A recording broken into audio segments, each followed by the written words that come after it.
Hello everyone, রাত 11:30টার সময় তোমাদের সাথে গল্প শুরু করছি। এই যে টাইম দেখে না, রাত 11:30টাই বাজে। বাট না, গল্প ঠিক নয়। সারাদিন তোমাদের সাথে কথা বলা হয়নি একদম। ভিডিও মানে ফোনের ক্যামেরাই অন করা হয়নি, তাই জন্য একটু খারাপই লাগছিল। তাই জন্যই এখন একটু রাত্রে কথা বলতে এলাম। আর কথা বলার আরেকটা কারণ হচ্ছে, একটা জিনিস দেখাবো। যদিও আমার একটা ভুল হয়ে গেছে। আসলে আমি আগে যেখানে থাকতাম সেখানে আমার একটা ইনভিটেশন ছিল, ঠিক আছে? তো ইনভিটেশনে আমি গিয়েছিলাম, আর তার কাছাকাছি জায়গাতেই আমি পরমজিৎকে পড়াতে যাই। পরমজিতের নামের সাথে আশা করি তোমরা সবাই অনেকেই পরিচিত আছো, আমার এক স্টুডেন্ট। তো ওর বাড়ির নিচেই একটা ফুড কর্নার মতন ছোট করে ওরা ওপেন করেছে পুজোর আগে থেকে। সেখানে বিরিয়ানি হয়। আমাকে অনেকদিন ধরে বলছিল যে ম্যাম একদিন আপনি আসুন, দেখতেন আসুন, এসে একদিন আপনি টেস্ট করুন, নিয়ে যান। তো বাট আমার যাওয়া হচ্ছিল না, সত্যি কথা বলতে। আজকে ওখানে গিয়েছিলাম বলে আজকে ওখান থেকে নিয়ে এসেছি বিরিয়ানি। এবং বিরিয়ানি নিয়ে এসেছি। আমার ইনভিটেশন ছিল, সত্যি কথা বলতে দুজনেরই ইনভিটেশন ছিল, বাট ও যেতে পারেনি। ওর একটু শরীর খারাপও ছিল আর টিউশনিও ছিল বলে যেতে পারিনি আজকে। আমি গিয়েছিলাম ম্যানেজ করে। আর তো বিরিয়ানি নিয়ে এসেছিলাম ওর জন্যই স্পেশালি। ও খাবে আর আমি টেস্ট করবো না এরকম তো হয় না। তো আর মানে যে দিদি আছে আর কি, আমার স্টুডেন্টের মা সম্পর্কে আমার দিদিই হয়, অনেক ছোটো থেকেই চিনি আমি। ওই দিদি আবার এক্সট্রা করে একটু দিয়েও দিয়েছিল আমার জন্য। আর এক প্যাকেট আমি এক প্যাকেট নিয়েছিলাম, এক প্যাকেট দিদি দিয়ে দিয়েছে। তো মোটামুটি আমাদের দুজনেরই হয়ে যেত। তা আমি অল্প করে এখন টেস্ট করেছিলাম রাত্রিবেলা, আর খুব ভালো লেগেছে।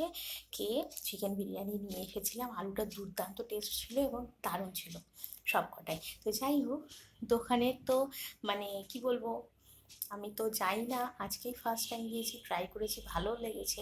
তাই জন্য তোমাদেরকে ভাবলাম তোমাদের সাথে আমার শেয়ার করা উচিত। যারা আমার ভিডিওটা মল্লিকপুর থেকে হয়তো অনেকে দেখো, তারা প্লিজ ওখানে যেও, ওখান থেকে আবার কেউ। এই দেখ দোকানের নাম, এই যে পরমজিৎ ফাস্ট ফুড, দেখতেই পাচ্ছ আশা করি নামটা। ঘোষপাড়ায় হরিহরপুর পঞ্চায়েতের ওখানে আছে। আর এই যে ফোন নাম্বার, ঠিক আছে? এই ফোন নাম্বারটা, ঠিক আছে?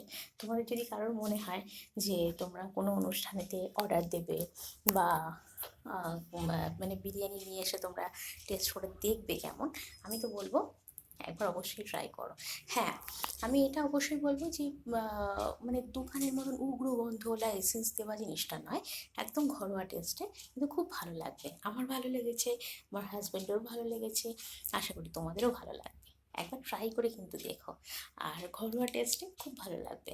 আর একদম দামও বেশি নয়, 80 টাকা প্লেট, যথেষ্ট ভালো পরিমাণে থাকে, পেট ভরে যাবে একদম, ঠিক আছে? তো এইটুকুনি বলার জন্য আমি ভিডিওটা অন করেছিলাম আজকে। বেশি কিছু আর গল্প করবো না, আমার মোটামুটি কাজ বাজ সব কমপ্লিট হয়ে গেছে। যা কিছু ছিল, আমার তো বিরিয়ানি আছেই, কালকের জন্য একটু রেখে দিয়েছি, ওইটা খাবো।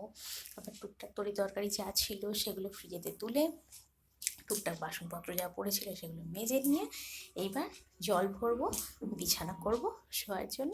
তারপর আর খানিক্ষণ বাদে হয়তো এই 12:30 1টার দিকে শুয়ে পড়বো। 1 ঘন্টা লাগবে এইসবগুলো করতে করতে।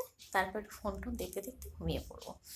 আমার কালকে থেকে অ্যাজ ইউজুয়াল জীবন। তো এই হলো ব্যাপার। এটাই বলার জন্য তোমাদের সাথে একটু মানে ভিডিওর ক্যামেরাটা অন করলাম আর তোমাদেরকে বললাম। আর যাই হোক, আমি হেয়ার টিপস যেটা দিয়েছিলাম, হেয়ার কেয়ারিং যেটা দিয়েছিলাম আর কি, সেটা অনেকেই দেখেছো, অনেকে দেখছি লাইক করেছো, আমার দেখে খুব ভালো লাগলো। তো তোমরা কিন্তু অবশ্যই ট্রাই করবে। আর খুব শিগগিরই আবার আমি কিছু হেয়ার টিপস দেবো। আর তোমাদের এই ড্যান্ড্রাফ প্রবলেম নিয়ে যা প্রবলেম আছে, আমি বলেছিলাম তোমাদের যদি কারোর দরকার পড়ে কোনো কিছু ড্যান্ড্রাফের জন্য কোনো টিপস লাগবে হেয়ার কেয়ারে, প্লিজ আমাকে বলো কমেন্ট সেকশানে, আমি অবশ্যই তোমাদের জন্য ভিডিও নিয়ে আসবো। তাহলে আজ এইটুকুই থাক। Tata, bye, good night. ভালোভাবে থেকো, সুস্থ থেকো, আর সুন্দর সুন্দর স্বপ্ন দেখো। বাই।